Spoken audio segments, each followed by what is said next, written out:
વિશ્વ રક્તદાન દિવસ નિમિત્તે વડોદરાની એસએસજી હોસ્પિટલ ખાતે ભાજપ યુવા મોરચા દ્વારા વિશાળ રક્તદાન અભિયાનનું આયોજન કરવામાં આવ્યું હતું। આ સેવાકીય કાર્યક્રમમાં વડોદરાના યુવા સાંસદ તથા ભારતીય જનતા પાર્ટીના યુવા મોરચાના રાષ્ટ્રીય અધ્યક્ષ ડોક્ટર હેમાંગ જોશી ખાસ ઉપસ્થિત રહ્યા હતા।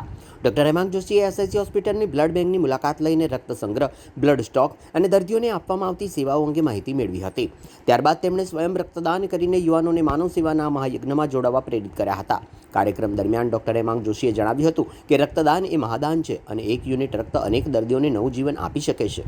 સ્વસ્થ વ્યક્તિએ નિયમિત રક્તદાન કરીને સમાજ પ્રત્યેની પોતાની જવાબદારી નિભાવવી જોઈએ। આ અભિયાનમાં ભારતીય જનતા પાર્ટી યુવા મોરચાના શહેર પ્રમુખ મૌલિક દેસાઈ, મહામંત્રી ઋત્વિક પુરોહિત, રોનક પટેલ, રૂકમિલ શાહ સહિત યુવા મોરચાના હોદ્દેદારો અને કાર્યકર્તાઓ મોટી સંખ્યામાં જોડાયા હતા।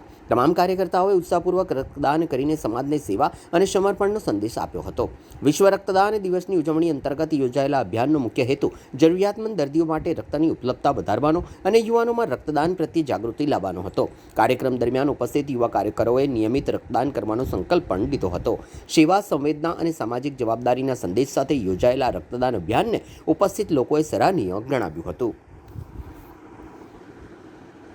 વિશ્વ રક્તદાન દિવસના ઉપલક્ષમાં યુવા મોરચાના અમારા યશસ્વી પ્રદેશ અધ્યક્ષ અને વડોદરાના લોકપ્રિય સાંસદ આદરણીય શ્રી ડૉક્ટર હેમાંગભાઈ જોશીની અધ્યક્ષતામાં અમારી સમગ્ર યુવા મોરચા વડોદરા મહાનગરની ટીમ સાથે અમે આજે બ્લડ બેંકની મુલાકાતે આવ્યા છે અને સાથે સાથે બ્લડ પણ ડોનેટ કરવાના છે।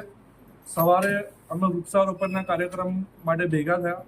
હેમાંગભાઈએ સવારે ન્યૂઝપેપર વાંચ્યું હશે, આજના ન્યૂઝપેપરમાં આપણે સવારે વાંચ્યું હશે કે આજે બ્લડ બેંક છે એસએસજી હોસ્પિટલની, જે ગવર્મેન્ટ બ્લડ બેંક છે, માં 50% કરતાં પણ વધારે અછત બ્લડની છે। એટલે તમે વિચારો કે અહીંયા જે દર્દીઓ એડમિટ થતા હોય છે એ લોકોને બ્લડ ક્યાંથી મળશે જો આપણે ડોનેટ જ નહીં કરીએ। એટલે એમને સવારે અમને કાર્યકર્તાઓને કીધું કે આપણે બધા અહીંયાથી કાર્યક્રમ પતાવીને સીધા બ્લડ બેંકમાં જઈશું, ત્યાંની મુલાકાત લઈશું, ત્યાં જાતે પહેલા બ્લડ ડોનેટ કરીશું અને આગામી દિવસોમાં વોર્ડ વાઇઝ બ્લડ કેમ્પનું આયોજન કરીશું એસએસજી બ્લડ બેંકને સાથે રાખીને, જેથી આગામી દિવસોમાં આજે બ્લડની અછત સર્જાય છે એને ઓછી કરી શકાય એ માટે પ્રયત્ન કરવો। સૌપ્રથમ તો આપના માધ્યમથી સમગ્ર વડોદરાવાસીઓને વિશ્વ રક્તદાન દિવસની હાર્દિક હું શુભકામનાઓ પાઠવું છું।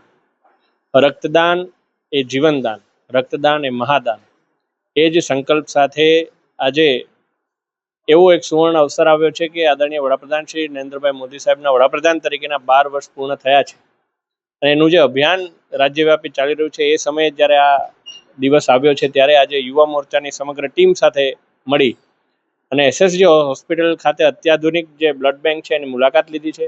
કઈ પ્રકારે ટેકનોલોજી અને માનવબળના સમન્વયથી જે પ્રકારે રક્તદાનને કઈ રીતે સાચવવામાં આવે છે, પ્લેટલેટ કન્ઝર્વેશન, પ્લાઝમા કન્ઝર્વેશન અને એની સમગ્ર ટેકનિકને પણ મેં નિહાળી છે અને અહીંયા કોઈ પણ ડોનર રક્તદાન કરે છે તો એના રક્ત છેલ્લે સુધી બેનિફિશિયરી સુધી સારી રીતે જાય છે એનું મેં જાત અનુભવ આજે કર્યો છે।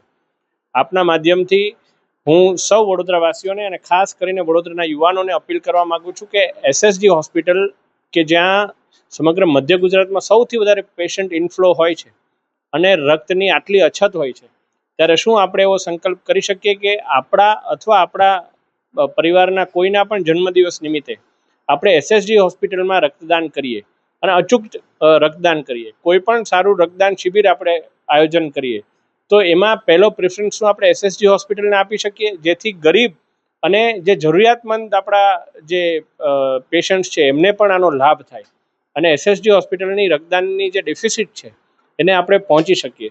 આ માટેનો સામૂહિક પ્રયાસ જો વડોદરાવાસીઓ કરશે તો આ હોસ્પિટલનો સ્ટાફ અને તમામ દર્દીઓ એ બંનેને એમના જેટલી પણ એફર્ટ અને એમની જે સમસ્યાઓ છે એનાથી મુક્તિ મળશે। એટલે આજે યુવા મોરચાના પણ સમગ્ર અમારા હોદ્દેદારો પણ આજે મારા સાથે રક્તદાન કરી રહ્યા છે અને આપના માધ્યમથી હું ફરી એકવાર અપીલ કરું છું કે એસએસજી હોસ્પિટલની બ્લડ બેંકમાં વધારેમાં વધારે રક્તદાન થાય એ માટેનો આપણે સૌ પ્રયત્ન કરીએ।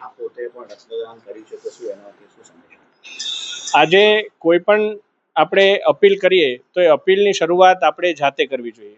આ વાત અમે કોઈ પણ કાર્યકર્તા શીખ્યા હોય તો સૌથી પ્રથમ આદરણીય વડાપ્રધાન શ્રી નરેન્દ્ર મોદી સાહેબ પાસેથી શીખ્યા છે, કારણ કે જ્યારે વેક્સિન કોરોનાની આવી ત્યારે સૌ પ્રથમ વેક્સિન એમણે એમના હાથમાં લઈ અને સમગ્ર દેશને એની સુરક્ષાનો સંદેશો આપ્યો હતો। તો આજે આ રક્તદાન કરવામાં હું પણ અમારા યુવા મોરચાના પ્રમુખભાઈ શ્રી મૌલિકભાઈ, મહામંત્રીશ્રીઓ અને તમામ પદાધિકારીઓ સાથે રક્તદાન અમે સૌ કરી રહ્યા છીએ. ધન્યવાદ.